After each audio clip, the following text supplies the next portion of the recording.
মাশাআল্লাহ, আল্লাহর কি অপরূপ জিনিস দেখেন আপনারা। এই যে একটা ঝর্ণা, এটাতে যখন আমরা পাইপটা গেড়ে দেই, এটা গ্রাম সাইডের মধ্যে হয়। এই যে আশেপাশে যেগুলো ধান ক্ষেত, এগুলো দেখছেন, এগুলো যেগুলো ধান ক্ষেত, এগুলো এই একটা ঝর্ণা দিয়ে হয়। মানে অর্থাৎ এটার পানি যেগুলো আছে এগুলো দিয়ে অনেক জায়গা আছে, এদিকে আরও ভিতরে আরও অনেক জায়গা আছে। এগুলো সবগুলো ধান ক্ষেতের একটাই মাত্র হচ্ছে যে পানির ব্যবস্থা এটা। মাশাআল্লাহ, আল্লাহর কি কুদরত। পাইপগুলো যখন মাটির নিচে গাড়ি দেওয়া হয়, এরপর থেকে অটোমেটিকলি পানি উঠতে থাকে। এটা শহরের অনেক কেউ হয়তো বিশ্বাসই করে না যে অটোমেটিকলি পানি উঠে গ্রামের দিকে। এই যে এখানে অনেক মানুষ আছে, এখানে গোসল করে। এটার পানি অনেক ঠান্ডা, একদম ন্যাচারাল পানি, একদম কি পিওর পানি। আপনারা দেখেন, এই যে একদম ফ্রেশ পানি।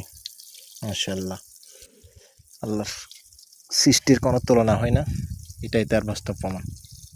ধন্যবাদ সবাইকে।